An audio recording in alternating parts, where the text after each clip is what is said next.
Hey, I'm some nobody, and even though my opinion shouldn't matter to you, I just wanted to let you know that Adam Sandler is probably my favorite celebrity of all time. Not my favorite actor, comedian, or musician of all time, not to disregard the man's talents, but he's no Eddie Murphy, or Eddie Murphy. No, he's my favorite celebrity of all time. Adam Sandler is a pillar of the movie industry. He's a cornerstone, he's an anchor being, he's a master of one of the four elements. However you want to describe him, this is a dude that's been going strong for 30 years, since 1995 when Billy Madison came out. A man that in 2023 was the highest paid actor in Hollywood without even sniffing the MCU. And evidently a very smart man who was ahead of the curve on this streaming nonsense because he was making big money deals with Netflix back in 2014 to make movies for him. He has achieved so much in that industry and he has so many accomplishments to his name, all while having some of what are widely considered to be the worst fucking movies ever. Adam Sandler is one of those actors that has his own genre. You don't call his movies comedies, you call them Adam Sandler movies. Because saying a movie is an Adam Sandler movie has a very specific connotation to it. It tells you the exact type of movie you are about to watch. And typically speaking, that's a movie that you're really only gonna enjoy if you turn your brain down to about a year 5 level. It's gonna get dumb, and if you can accept the fact it's gonna get dumb, you can have a good enough time with most of his movies. Most of them. Some of them suck even if you're willing to lose brain cells for them. I'd say the worst movie he's ever made is definitely That's My Boy from 2012, because the only thing that's even remotely fun about that movie is that Vanilla Ice is in it.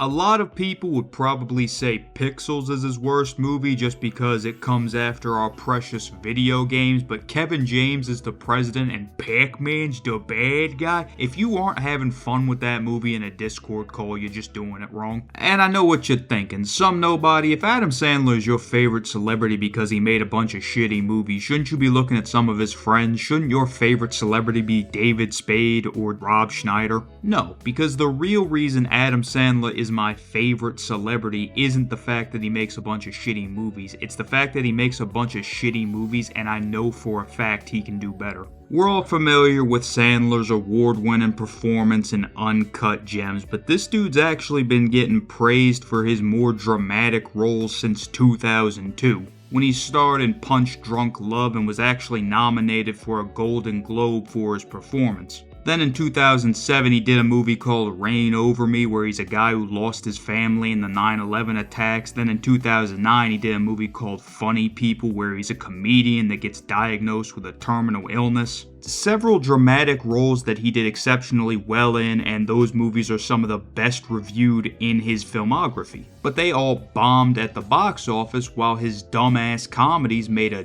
dumbass amount of money. Did you know Jack and Jill made $150 million at the box office? Did you know Pixels made $245 million, more than double its budget? Grown Ups 1 made almost $300 million on a $75 million budget. And Grown Ups 2 made almost $250 million. Imagine that, almost $300 million for a movie where Adam Sandler is just hanging out with his friends and they go to water parks and his character is married to Selma Hayek. A lot of y'all would pay $300 million to be married to Selma Hayek. And you know what? I agree. Ladies and gentlemen, at this point, let's go. See, I first became aware of Adam Sandler's chops as an actor back in 2006. I was a younger fella then, about 48 years old, and the ending of the movie Click actually made me cry. That movie gets surprisingly dark in the third act, and considering I was in a year 5 mindset, I wasn't ready for it. And this is what makes him my favorite celebrity of all time, because when you watch Adam Sandler in these more dramatic roles and you realize he's actually a great fucking actor, once you see him in something like 2024's Spaceman, a movie where he has to act mostly by himself because the only other character is a CGI spider, once you see how much legitimate talent this man has, you realize Adam Sandler has never made a shitty movie out of incompetence.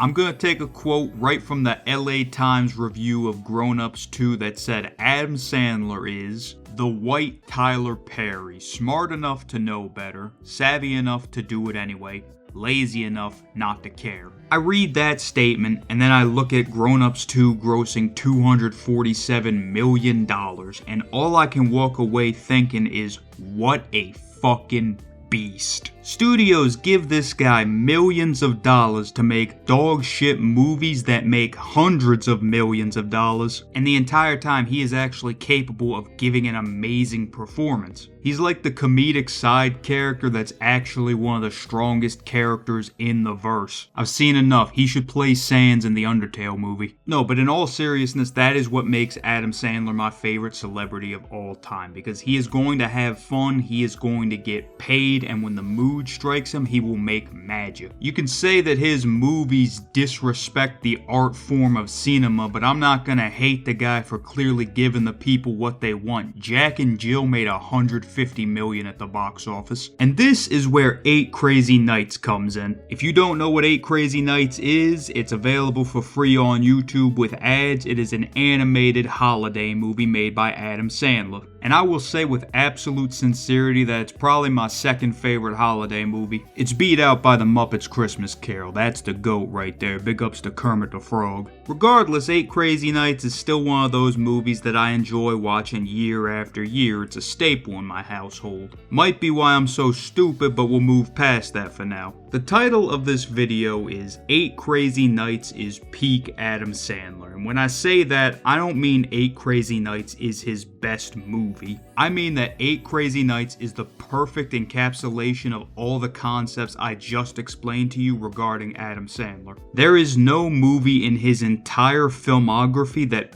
better sums up his entire career. It's a movie about a character named Davy Stone, a small-town delinquent that has no respect for anyone or anything. He's a dickhead, but not just for the sake of being a dickhead. There's something deeper there, as Davy so elegantly puts during the first song of the movie. To think reindeer are cute. To me, they're just something to shoot. I hate love. I hate you. I hate me.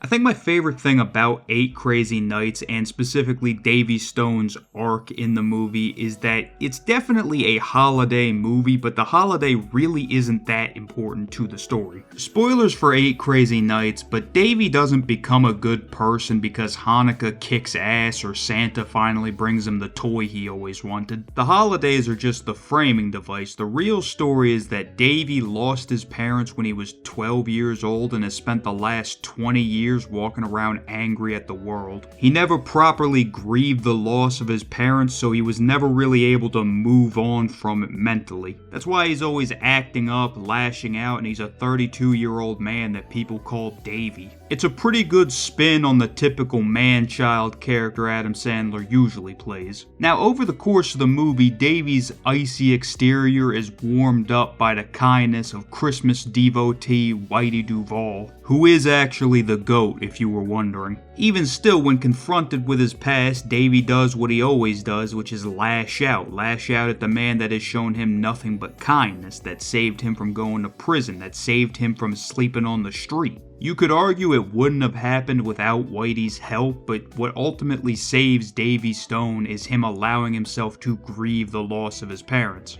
He lets himself cry, and after that he can seek forgiveness and try and make things right with the people he wronged.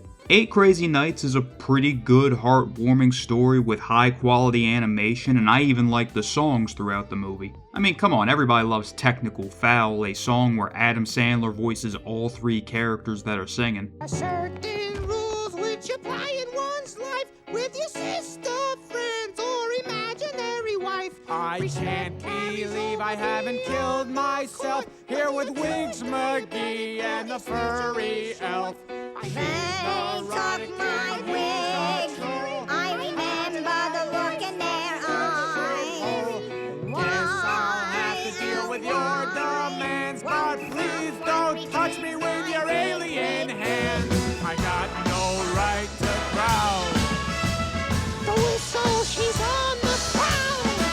Without my wig, I look like an owl. Hoo-hoo! Oh my God! Don't laugh at her, or it's a technical foul.